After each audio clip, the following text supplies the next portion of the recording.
প্রাণারাম প্রাণারাম প্রাণারাম প্রাণারাম প্রাণারাম প্রাণারাম। নমস্কার। শ্রী শ্রী মায়ের কথা এই অনুষ্ঠানের ষষ্ঠ পর্বে আপনাদের স্বাগত। আপনারা এই অনুষ্ঠান দেখছেন কোষ্ঠী পাথর প্রাণারাম ইউটিউব চ্যানেলে, যেখানে সপ্তাহে প্রত্যেক রবিবার সম্প্রচারিত হয় এই শ্রী শ্রী মায়ের কথা। আর সপ্তাহের 6 দিন সোম থেকে শনিবার প্রাণারাম বাংলা ইউটিউব চ্যানেলে থাকে কথায় কথায় কথামৃত। সবগুলি অনুষ্ঠানই শুরুর সময় রাত্রি 9টা। শ্রী শ্রী মায়ের কথা নামক যে মহাগ্রন্থকে অবলম্বন করে আমরা এই অনুষ্ঠানে রয়েছি, সেই গ্রন্থে আগের রবিবার পর্যন্ত আমরা পড়েছি 15ই জুন 1912 কথা, যেটি পয়লা আষাঢ় 1319। সেই যে দিনের প্রসঙ্গ হয়েছে তার পরের দিনের প্রসঙ্গে আজকে আমরা সানন্দে প্রবেশ করব শ্রী শ্রী মায়ের কথায়, এবং তার আগে স্মরণ করে নেব শ্রী শ্রী মা ও শ্রী শ্রী ঠাকুরকে। ওম জননীং শারদাং দেবীং রামকৃষ্ণং জগদ্গুরুং পাদপদ্মে তয়ো শ্রিত্বা প্রণমামি মুহুর্মুহু। শ্রী শ্রী মায়ের কথায় আমরা রয়েছি ওই গ্রন্থের যে প্রথম স্মৃতিকথা, সেই স্মৃতিকথাটিতে, যেটির লেখিকা সরজুবালার এই স্মৃতিকথাতে আমরা মায়ের অন্তরঙ্গ চিত্র একটির পর একটি প্রাপ্ত হচ্ছি। সেখানে দেখছি সরজুবালা কিভাবে মায়ের অন্তঃপুরে প্রবেশের অবস্থানের সৌভাগ্য অর্জন করেছেন, এবং মা কি আন্তরিকতার সঙ্গে একেবারে আপনার মাটি হয়ে বা তার থেকে বেশি হয়েও সরজুবালার কাছে ধরা দিচ্ছেন, তার সঙ্গে মিশছেন, তার অন্তর আনন্দে পরিপূর্ণ করে দিচ্ছেন। সেই প্রসঙ্গে আজকে আমরা ঢুকছি পরের দিনের কথায়, যেখানে লেখিকা বলছেন, আর একদিন গিয়ে দেখি শ্রী শ্রী মা দ্বীপ্রহরের আহারান্তে বিশ্রাম করছেন। তাহলে আবারও ভাবছি, আগের দিনটি ছিল পয়লা আষাঢ় 1319, ইংরেজির 15ই জুন। পয়লা আষাঢ় 1319 ছিল, তার মানে ইংরেজির 15ই জুন 1912। তার পরের দিন বলতে কোন দিন লেখিকা বলেননি, কিন্তু বোঝাই যাচ্ছে এর পরের দিনটির বর্ণনা সূত্রে যে এটি আষাঢ় মাসেরই কোনো একটি দিন, তার মানে ইংরেজি মতে জুন কি জুলাই 1912 হবে। লিখছেন, আর একদিন গিয়ে দেখি শ্রী শ্রী মা দ্বীপ্রহরের আহারান্তে বিশ্রাম করছেন। আদেশ মতো তাঁর কাছে শুয়ে বাতাস করছি। এমন সময় তিনি সহসা আপন মনেই বলছেন, তাই তো মা, তোমরা সব এসেছ, তিনি এখন কোথায়? তিনি মানে ঠাকুরের কথা বলছেন। মা, শ্রী শ্রী মা বলছেন, তাই তো মা, তোমরা সব এসেছ, তিনি এখন কোথায়? শুনে বললুম, এ জন্মে তো তাঁর দর্শন পেলুমই না, কোনো জন্মে পাবো কিনা তা তিনিই জানেন। আপনার যে দর্শন পেয়ে গেছি, এই আমাদের পরম সৌভাগ্য। এটি সরজুবালা বলছেন যে আজকে 2021-এ দাঁড়িয়ে আমাদের শুনতে পড়তে ভালো লাগছে, কিন্তু যদি 1912-র প্রেক্ষিতে ভাবি, তার মানে 100 বছরেরও অনেকটাই বেশি, 109 বছর আগে প্রায়, সেই সময় এই কথাগুলি কিন্তু বলা খুব স্বাভাবিক ছিল না। বেশি মানুষ এটি বলতে পারতেন না, তার কারণ এই উপলব্ধি তাদের হয়নি। ঠাকুরের সাক্ষাৎ সন্তান অন্তরঙ্গদের প্রসঙ্গ যদি না ধরা হয়, তাহলে অন্য মানুষের মধ্যে এই উপলব্ধি আসেনি, আসার কথাও নয়। সেইখানে সরজুবালা যখন বলছেন, তখন বোঝাই যাচ্ছে যে ইনি একজন বিশিষ্ট কেউ। কোন অর্থে? ওই মায়ের স্বরূপ সম্পর্কে অনেকটা ধারণা হয়েছে, এই অর্থে। সেখানে আমরা দেখতে পাচ্ছি যে সরজুবালা এই কথাটি বললেন। কি বললেন? তিনি বললেন যে এ জন্মে তো তার দর্শন পেলুমই না, কোনো জন্মে পাবো কিনা তা তিনিই জানেন। কোনো জন্মে পাবো কিনা তার মানে ওই যে সনাতন যে বিশ্বাস যে জন্ম জন্মান্তর, সুতরাং পরবর্তী কোনো জন্মেও তার দেখা বা দর্শন পাবো কিনা তা তিনিই জানেন। তারপরে যেটি বলছেন, আপনার যে দর্শন পেয়ে গেছি এই আমাদের পরম সৌভাগ্য। পরম মানে চূড়ান্ত, অ্যাবসলিউট, এক্সট্রিম। তাহলে আপনার দর্শন পেয়ে গেছি, আপনার যে দর্শন পেয়ে গেছি এই আমাদের পরম সৌভাগ্য। যিনি বলছেন তিনি খুব সাধারণ মানুষ নন, তার একটা উপলব্ধির জায়গা আছে, তার একটা অর্জন আছে, একটা ভেতরের অনুভূতির অর্জন আছে, তা না হলে এইভাবে তো বলা যায় না। তো সেইটা তিনি বললেন যে আপনার যে দর্শন পেয়ে গেছি এই আমাদের পরম সৌভাগ্য। শ্রী শ্রী মাকে দেখে বলছেন, যে শ্রী শ্রী মাকে ওই উদ্বোধনে পাচ্ছেন তিনি 1912 সালের মধ্যে রয়েছি তো আমরা সেই সময়ে, এবং তার আগে তার পরে শ্রী শ্রী মা একেবারে সাধারণ বেশে অবস্থান করছেন।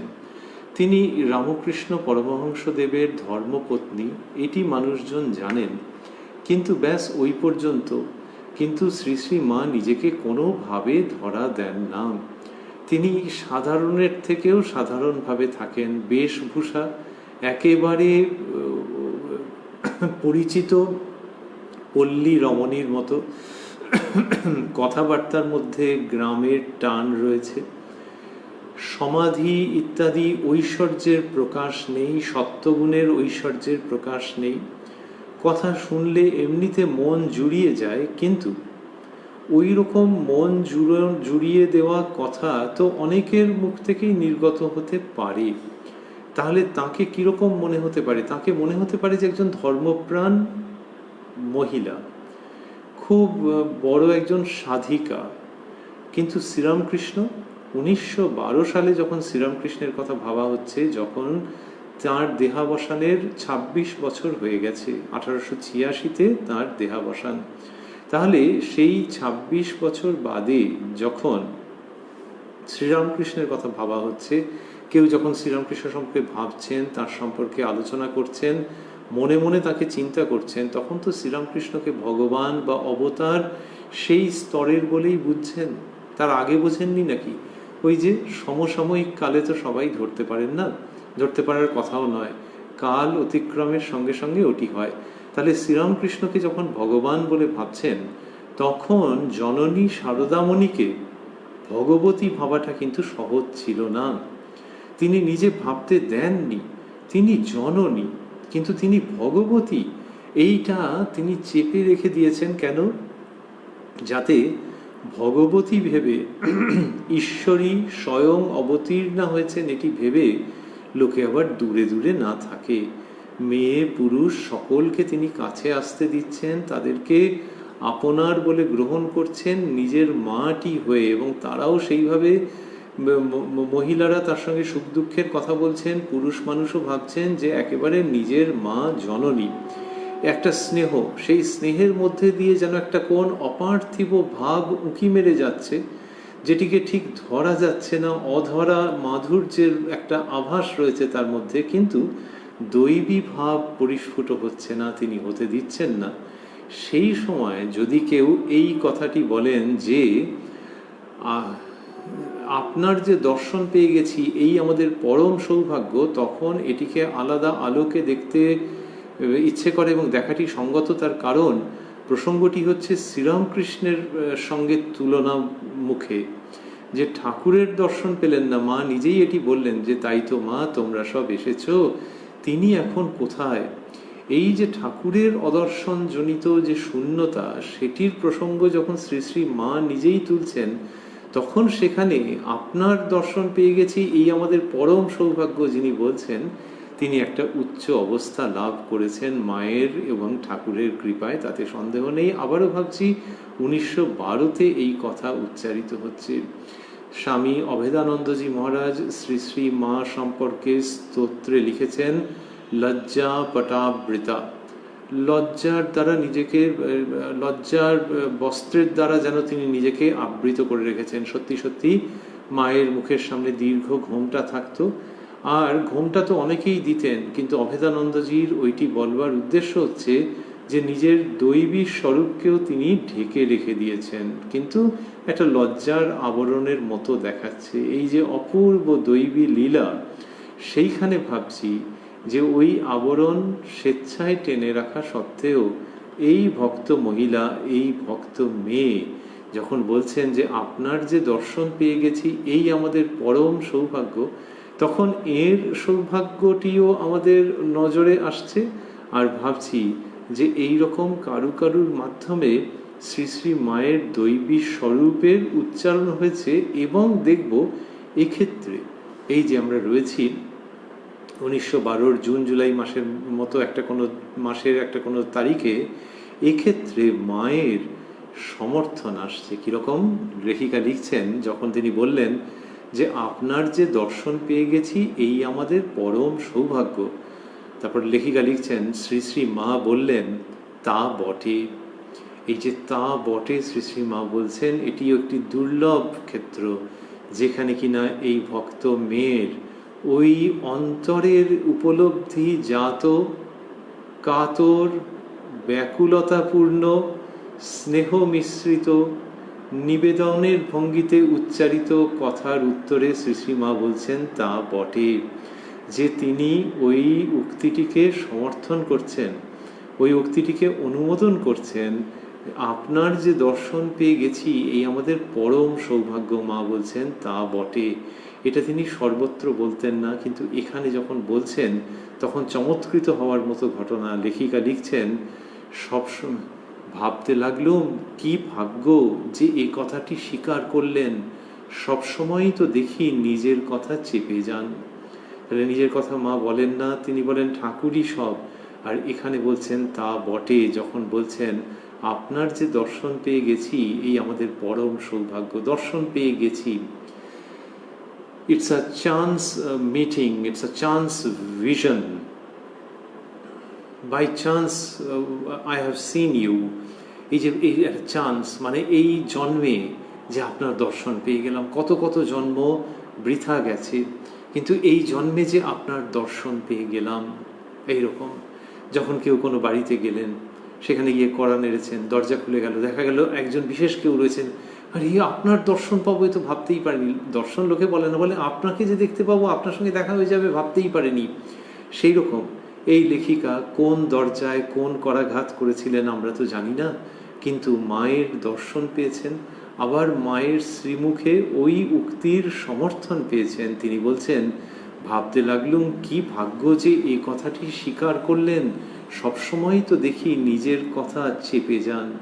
তো ওই লজ্জা পটাবৃতা মা যখন কারুর কাছে নিজের স্বরূপের বিন্দুমাত্র উন্মোচন করছেন, বা স্বরূপ সম্বন্ধে যে উক্তি সেটিকে সমর্থন করছেন, তাতে খুব আনন্দ হচ্ছে।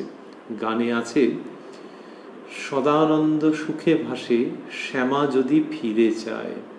ফিরে চায় মানে একটু আট চোখে তাকানো। অনেক সময় বলা হয় অপাঙ্গ দৃষ্টিপাত। শ্যামা মা, তার যদি একটু অপাঙ্গ দৃষ্টিপাত হয়, মা যদি একটু ফিরে তাকান, একটুখানি মা ফিরে তাকাচ্ছেন, তাতে সদানন্দের খুব আনন্দ।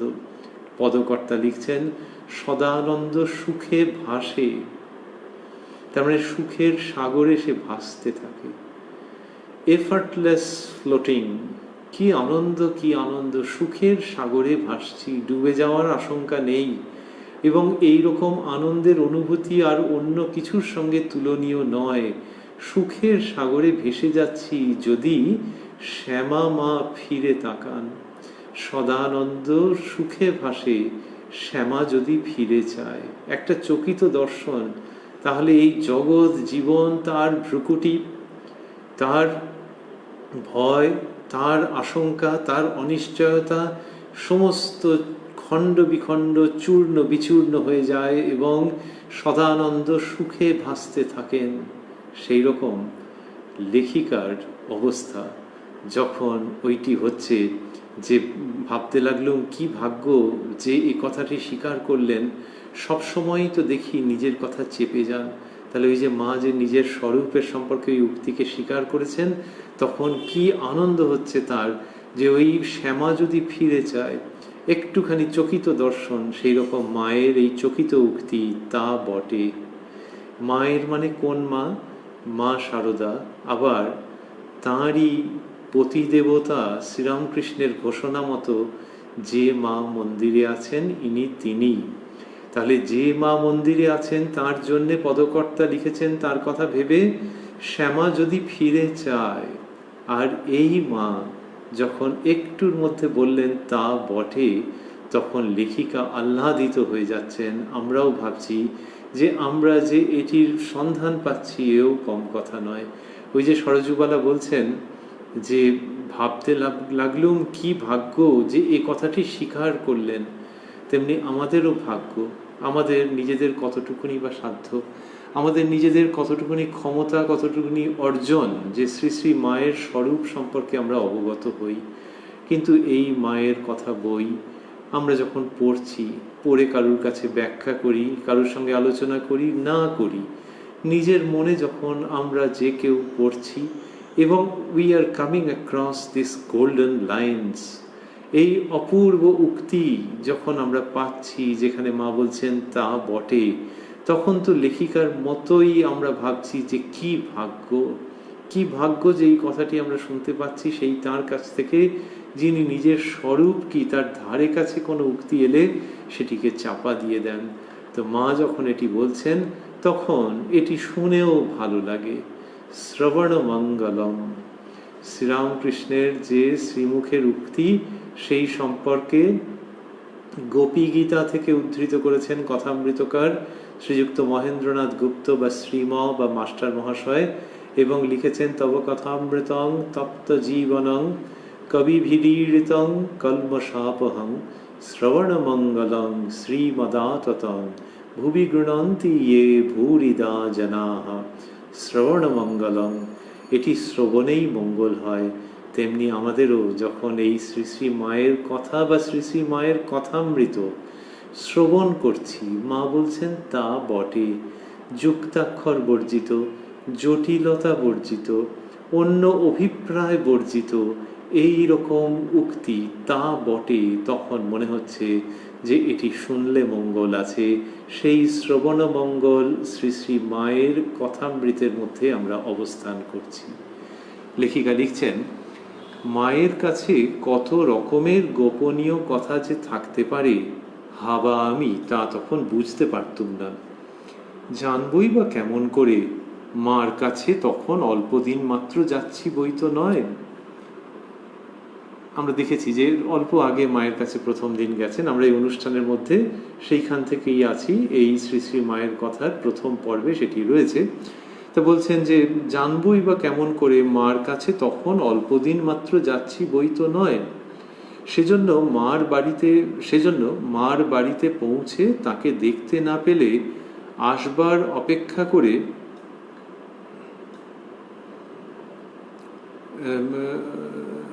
না করে, সেজন্য মার বাড়িতে পৌঁছে তাকে দেখতে না পেলে আসবার অপেক্ষা না করে খুঁজে খুঁজে যেখানে তিনি আছেন সেইখানে গিয়ে দেখা করতুম। যে কখন মা নিজের বাড়িতে আসবেন সেটি না হয় খুঁজে খুঁজে যে মা কোথায় গেছেন সেইখানে গিয়ে দেখা করেছেন।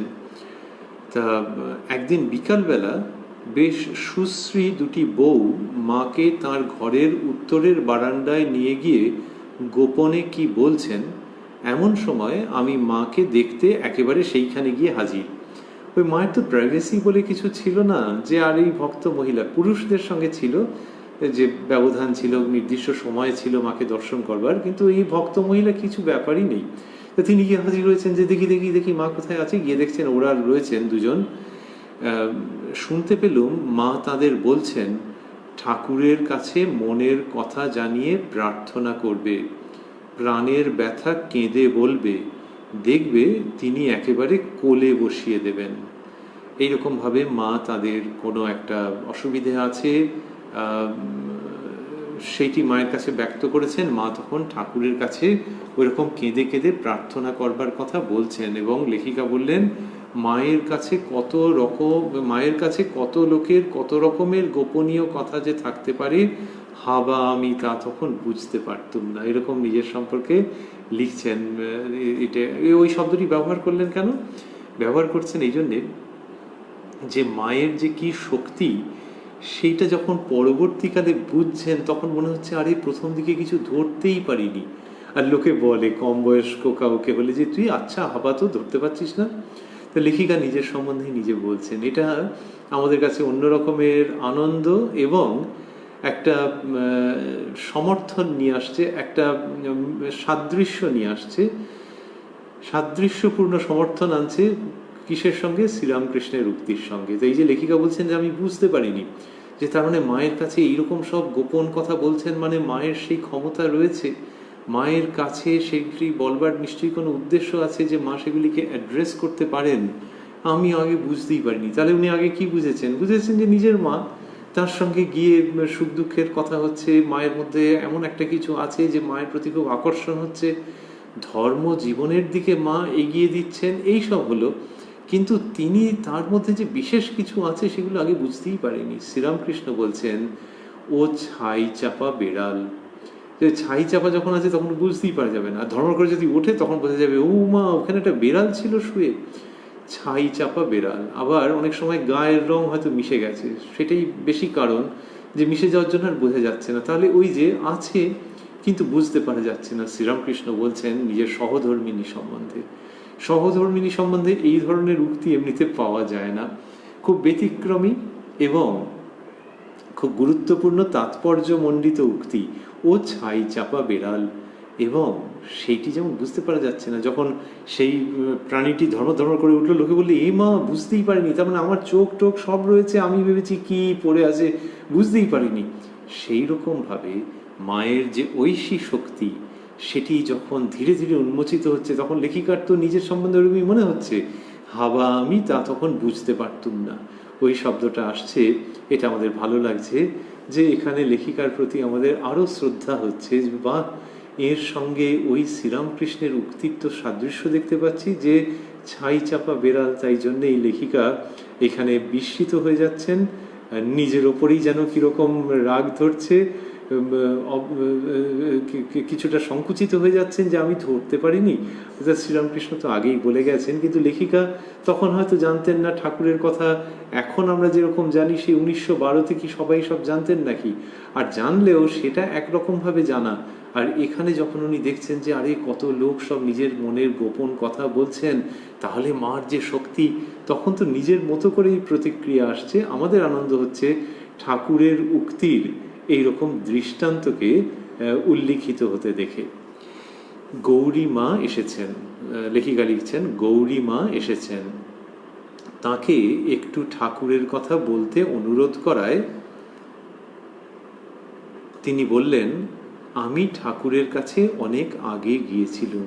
গৌরীমা শ্রীরামকৃষ্ণের একজন অন্তরঙ্গ স্ত্রী ভক্ত। ঠাকুর তাকে সন্ন্যাসের আদর্শে দীক্ষিত করেছেন, সন্ন্যাসিনীর পথে অগ্রসর করিয়ে দিয়েছেন এবং গৌরী মা যে আশ্রম প্রতিষ্ঠা করেছেন শ্রী শ্রী শারদেশ্বরী আশ্রম, তার মধ্যে দিয়ে ধর্ম ও কর্মের কি অপূর্ব বিকাশ তা এই আজ 2021 পর্যন্ত মানুষজন দেখছেন এবং আরো কত কাল দেখবেন আমরা সেটা জানি না, নিশ্চয়ই সুদীর্ঘকাল। সেই গৌরীমা শ্রী শ্রী মা এবং শ্রীরামকৃষ্ণের একান্ত চরণাশ্রিতা গৌরীমা। লেখিকা লিখছেন গৌরীমা এসেছেন, তাকে একটু ঠাকুরের কথা বলতে অনুরোধ করায় তিনি বললেন। তো এই যে ঠাকুরের কথা বলতে অনুরোধ করছেন, তার মানে গৌরীমা ঠাকুরকে ওরকমভাবে পেয়েছেন, তো এরা ঠাকুরের কথা বলতে অনুরোধ করছেন। কি সুন্দর দৃশ্য!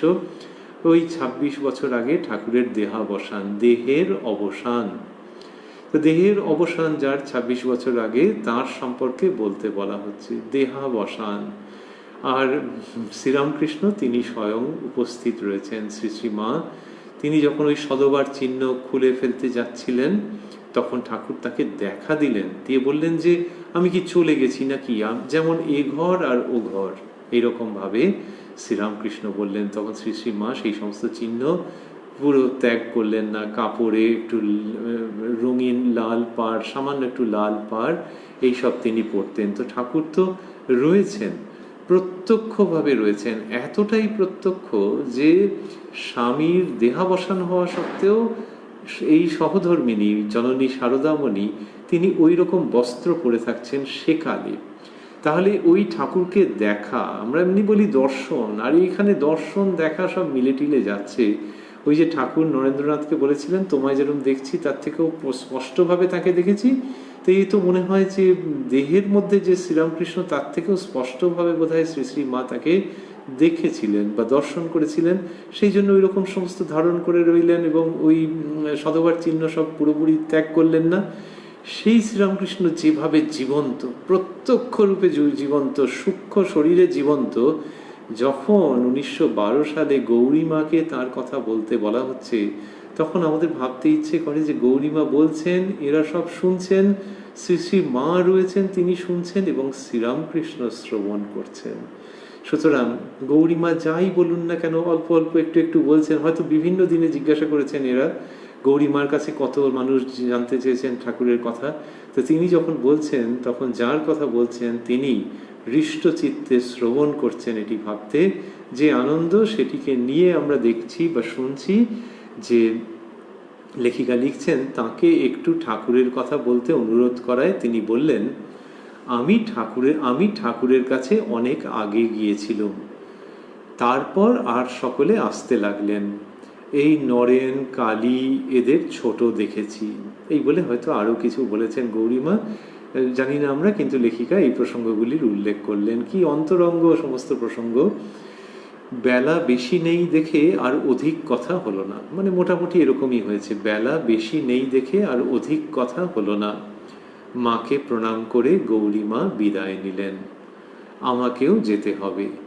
মাকে প্রণাম করে বিদায় চাইতে মা বারান্দায় ডেকে এনে প্রসাদ দিলেন, বলতে লাগলেন, তবে এসো মা, আমার সব ছেলে মেয়েগুলো আসে আবার একে একে চলে যায়, একদিন সকাল 7টায় এসো, এখানে প্রসাদ পাবে।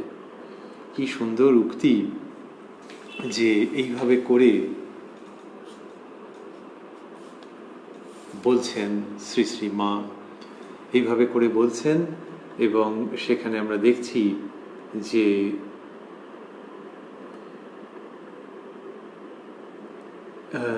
যখন লেখিকা চলে আসছেন তখন মা বলছেন, তবে এসো মা, আমার সব ছেলে মেয়েগুলো আসে আবার একে একে চলে যায়। এই যে মার কাছ থেকে চলে যাচ্ছেন, তিনি বিদায় গ্রহণ করছেন, মার একেবারে ভালো লাগছে না। এই অহৈতুকী ভালোবাসা, যে কেন এরকম ভালোবাসছেন বোঝা যাচ্ছে না। শ্রীরামকৃষ্ণের ক্ষেত্রেও এটি হয়েছে, মায়ের ক্ষেত্রেও একই রকম বা হয়তো একটু বেশিই হয়েছে। তো কেন যে এরকম ভালোবাসছেন বুঝতে পারা যাচ্ছে না, কিন্তু এই কথা বলছেন, আমার সব ছেলে মেয়েগুলো আসে আবার একে একে চলে যায়, একদিন সকাল 7টায় এসো, এখানে প্রসাদ পাবে। এই যে বলছেন আমার সব ছেলে মেয়েগুলো আসে আবার একে একে চলে যায়, এই যে ভঙ্গি, এর অনুবাদ যদি ভাবি কিরকম হবে, বাংলা থেকে বাংলায় অনুবাদ, শ্রীরামকৃষ্ণের জীবনে অনুবাদ। তিনি কুঠিবাড়ির ছাদে উঠে বলেছিলেন যে, ওরে তোরা কে কোথায় আছিস, আয়। সেটি ত্যাগী ভক্তদের জন্য তিনি বলেছিলেন যে বিষয়ী লোকের সঙ্গে পেরে উঠছি না, এরকম ভঙ্গি, বিষয়ী লোকের সঙ্গে কথা বলতে গিয়ে গলা জ্বলে গেল। আর মা জগদম্বা দেখিয়ে দিয়েছিলেন ত্যাগী ছেলেরা সব আসবে, তা কই এখনো তারা আসছে কোথায়? তো কুঠিবাড়ির ছাদে উঠে যখন দিন শেষ হচ্ছে, যে আর তো আজকে আসবে না, তখন শ্রীরামকৃষ্ণ কলকাতার দিকে, মানে পূর্ব দিকে, ওই মূল ফটকের দিকে, মন্দিরের মূল ফটকের দিকে তাকিয়ে বা কলকাতার দিকে উদ্দেশ্য করে বলেছিলেন একাধিকবার যে, ওরে তোরা কে কোথায় আছিস, আয়। এই যে তিনি ত্যাগী ছেলেদেরকে ডেকেছেন, এই কথাটিকে স্বামী প্রেমানন্দজি আবার বলতেন, ভক্তদের কাছে বলতেন যে তোমরাও যে এসেছো ওই ঠাকুর ডেকেছেন বলেই। এবং তিনি বলতেন যে ওই তিনি কুঠিবাড়ির ছাদ থেকে যে ডেকেছেন, সে শুধু ত্যাগী সন্তানদের নয়, তোমাদের। অর্থাৎ বলছেন যে তোমরা যে আমার কাছে এসেছো বা আমাদের মতো কারো কাছে এসেছো, এইটার কারণ হচ্ছে তিনিই ডেকেছেন। আর তারাই বলতে পারতেন যে ঠাকুর কাকে উদ্দেশ্য করে ডেকেছেন, তাদের পূর্ণ অধিকার আছে শ্রীরামকৃষ্ণের ওপর। তা তিনি বলছেন প্রেমানন্দজি যে শুধু আমাদের ডেকেছেন তাই নয়, তোমাদেরও ডেকেছেন, সেই জন্য তোমরা এসছো। এই অনুবাদ যে দুটি ভাষার মধ্যে আমরা বলি যে ভাবানুবাদ। শ্রীরামকৃষ্ণ যা বলছেন, ওরে তোরা কে কোথায় আছিস, আয়, এবং প্রেমানন্দজির শিক্ষা মতো সেটি ত্যাগী গৃহী সমস্ত ভক্ত মানুষের জন্য, তারই অনুবাদ, ভাবানুবাদ পাচ্ছি শ্রী শ্রী মায়ের এই উক্তিতে, আমার সব ছেলে মেয়েগুলো আসে আবার একে একে চলে যায়। একদিন সকাল 7টায় এসো। শ্রীরামকৃষ্ণ এবং মা শারদা যে এক এবং অভিন্ন সত্তা, সেটি নানান রকমভাবে বিভিন্ন ঘটনায় এমনভাবে প্রকাশিত হয় যে মনে হয় জোর করে টেনে টুনে কিছু ভাববার দরকার নেই, এটি স্বতঃ প্রকাশিত। তাদের মধ্যে ওই ভাবনা যে ভক্তকে নিয়ে থাকতে চাইছেন। শ্রীরামকৃষ্ণ বলতেন নিজের শরীরের কথায়, যে শরীরটাকে রাখা ভক্তি ভক্ত লয়ে থাকার জন্যে। মার কাছে বলেছিলাম যে এই শরীরটাকে একটু ঠিকঠাক করে রাখো। কিরকম ঠিকঠাক? ওই বলেছিলেন যে তিনি এশিয়াটিক সোসাইটিতে দেখেছিলেন স্কেলিটন বা কঙ্কাল, তো সেই কঙ্কালকে একটু ওইসব তার দিয়ে জুড়ে রাখা। শ্রীরামকৃষ্ণ বলছেন যে সোসাইটিতে যেরকম দেখেছিলাম সেরকম এই শরীরটাকে একটু করে রাখো যাতে ভক্তি ভক্ত লয়ে থাকতে পারি। তার মানে শরীরের খুব স্বাচ্ছন্দ্য এইসব চাইছেন না, কিন্তু ওই আর কি একটু যদি ভক্তদের বাড়ি বাড়ি যেতে পারি, ভক্তির কথা হবে এই রকম। তাই ভক্তি ভক্ত লয়ে থাকা, সেই জন্য শরীর রক্ষা, আর কিচ্ছু চাহিদা নেই। তিনি ত্যাগীশ্বর। এই শ্রীমার কাছে এসে দেখতে পাওয়া যাচ্ছে ওর একদম তাই, বরং ওই আর কি একটু বেশি হয়তো হবে। তো সেই তিনি এই ভক্তি ভক্ত নিয়েই রয়েছেন। আর এখানে এসেই যায় প্রেমানন্দজির কথা পুনরায়, যিনি বলছেন যে ঠাকুরের তবু বিদ্যার ঐশ্বর্য ছিল। কত দেখেছি তার ভাব সমাধি, কিন্তু মায়ের ক্ষেত্রে এই সব লুপ্ত। প্রেমানন্দজি বিভিন্ন সময়ে এরকমভাবে বুঝিয়েছেন, বলেছেন। তো ঠাকুরের এই ভাব সমাধি যখন হতো তখন তো ভক্তেরা ভাবতো যে ও ভগবান স্বয়ং অবতীর্ণ হয়েছেন, এই অন্য রকম, এই একটু আগে যিনি আর এখন যিনি, এর মধ্যে কোনো তুলনাই হয় না। কিন্তু শ্রী শ্রী মা সেটা করতে দিচ্ছেন না, তিনি চেপে রাখছেন, সুপ্ত রেখে দিচ্ছেন। এবং প্রেমানন্দজি বলছেন মা মহাশক্তি, কারণ মার মধ্যে ওই বিদ্যার ঐশ্বর্য পর্যন্ত লুপ্ত মানে মা লুপ্ত করে রেখে দিয়েছেন। তিনি ওগুলিকে লুক্কায়িত রেখে দিয়েছেন, ওগুলিকে প্রকাশিত হতে দিচ্ছেন না। ওই যে একটু আগে আমরা স্মরণ করছিলাম, ভক্তের কাছে নিজেকে মেলে ধরবেন বলে ওগুলোকে এরকম সুপ্ত রেখে দিয়েছেন। সেইখানে দেখছি যে দুজনের জীবনের ওই অদ্ভুত সাদৃশ্য, যে ভক্তি ভক্ত লয়ে থাকা, আর ভক্ত যারা আসবেন তারা যেন কিছুতেই ওই দৈবী স্বরূপ না বুঝতে পারেন। শ্রী শ্রী মায়ের ক্ষেত্রে সেটা একটা বিশেষ প্রযত্ন আমরা দেখতে পাচ্ছি তার ক্ষেত্রে। সেই জন্যে তিনি যখন এই ছেলে মেয়েদের নিয়ে আনন্দ করছেন, এই মেয়েকে, তার ভক্ত কন্যাকে বলছেন যে একদিন সকাল 7টায় এসো, এখানে প্রসাদ পাবে, তখন আমাদের কি আনন্দই হচ্ছে এটি ভেবে যে এই জন্যই তাদের জীবন ধারণ, এদেরকে নিয়েই তাদের থাকা। শ্রীরামকৃষ্ণ বলছেন ভাগবত ভক্ত ভগবান, কি অপূর্ব উক্তি। ভাগবত ভক্ত ভগবান, তিনে এক একে তিন। আর এখানে আমরা দেখছি ভাগবত ভক্ত ভগবতী, তিনে এক একে তিন। যে ভাগবত অর্থাৎ যেখানে মায়ের কথা লেখা আছে, ভক্ত এবং ভগবতী স্বয়ং, তিনি সন্তানের সঙ্গে এমন একাত্মতা অনুভব করছেন যে বলছেন যে ছেলে মেয়েগুলো আসে আবার একে একে চলে যায়, যে মানে কেন যে তারা বাড়ি চলে যায় সেই রকম একটা বলছেন। সেখান থেকে ওই অভেদত্ব পুনরায় আমাদের মনে উদিত হচ্ছে স্বাভাবিকভাবে, যে ভক্ত এবং ভগবতী পৃথক নন। ভক্ত এবং ভগবতী পৃথক নন, ভক্ত এবং ভগবানের ক্ষেত্রে তো বটে, আবার এইখানে মা আর সন্তান প্রথমে একই থাকেন, তারপরে বিযুক্ত। এই যে বিযুক্ত হওয়া, এটি রক্ত মাংসের শরীরের যে মা, তিনি তো মেনে নিচ্ছেন যে হ্যাঁ সন্তান ভূমিষ্ঠ হয়েছে। আর এই আধ্যাত্মিক জননী শারদামণি, ইনি সন্তানের বিয়োগ, সন্তান দূরে থাকবে এটা কোনো মতে সইতে পারছেন না। তিনি সন্তানকে একেবারে আপনার স্নেহাঞ্চলে ধারণ করতে চাইছেন। সেইখান থেকে বলছেন যে ছেলেমেয়েগুলো আসে আবার একে একে চলে যায়, একদিন সকাল 7টায় এসো, এখানে প্রসাদ পাবে। তাহলে এই ভাগবত ভক্ত ভগবতী, তিনে এক একে তিন, এটি ভাবতে আমাদের ভালো লাগছে। আর ভাবতে ভালো লাগছে যে ভাগবত মানে যেখানে তার কথা লেখা আছে। আমরা যে শ্রী শ্রী মায়ের কথা পড়ছি, আজকে এই পর্যন্তই পড়বো, এরপরে আরেকটি দিনের প্রসঙ্গ আছে, কিন্তু এই ভাবটির মধ্যে সকলে আমরা থাকবার চেষ্টা করব আমাদের সাধ্য মতো। এই যে শ্রী শ্রী মায়ের কথা পড়ছি, এটি তো শারদামণির উপরে রচিত সেই গ্রন্থ যেখানে তার কথা পাতায় পাতায় স্বাভাবিকভাবেই। আর এটি ভাগবত, এটি হচ্ছে যে ভাগবত মানে, তাহলে তার সেই রকম গ্রন্থ যেখানে তার কথা লেখা থাকে, এটি তো অন্যতম। তাহলে এই ভাগবত যেখানে মা শারদার কথা লেখা রয়েছে, ভক্ত এবং ভগবতী তিনে এক, একে তিন, এটি শ্রীরামকৃষ্ণের প্রসন্ন মুখকে অবলম্বন করে আমাদের স্মৃতিপটে অতি স্বাভাবিকভাবেই উদিত হচ্ছে। আর কি ভাবছি, আর ভাবছি যে মা যে বললেন একদিন সকাল 7টায় এসো, এখানে প্রসাদ পাবে। মায়ের ওখানে প্রসাদ পেয়েছেন মানে তো খুব আনন্দের ব্যাপার, খুব আনন্দের ব্যাপার। অনেকে ভাবেন যে আচ্ছা প্রসাদে কি কি ছিল বা কি কি আছে, কি করবে মানুষ, খাওয়া দাওয়ার তো একটা প্রসঙ্গ থাকে, তা প্রসাদ মানে তো সেটা ভেতরে যাচ্ছে, তো তাহলে কি আছে। 2021-এ প্রসাদ পাওয়া বলতে আমরা যা বুঝি সাধারণত যে কি থাকে, কি কি থাকে, প্রথমে কি, তারপরে কি, মাঝখানে কি, শেষের দিকে কি। গরমকালে হয়তো আইসক্রিম আছে, এই মার্চ মাসে ভাবতেও ভালো, তা এরকম আছে, তো নানান রকম সব থাকতেই পারে। আবার একটু একটু অল্প মেনু হতে পারে, আচ্ছা, যে এরকম প্রসাদে। কিন্তু 1912-তে তখন যে প্রসাদ, মায়ের বাড়িতে প্রসাদ, সে তো অনুমানে মনে হয় যে ভক্ত নিজের বাড়িতে যা খান তার থেকে বেশ একটু সাধারণই হবে বলে মনে হয়।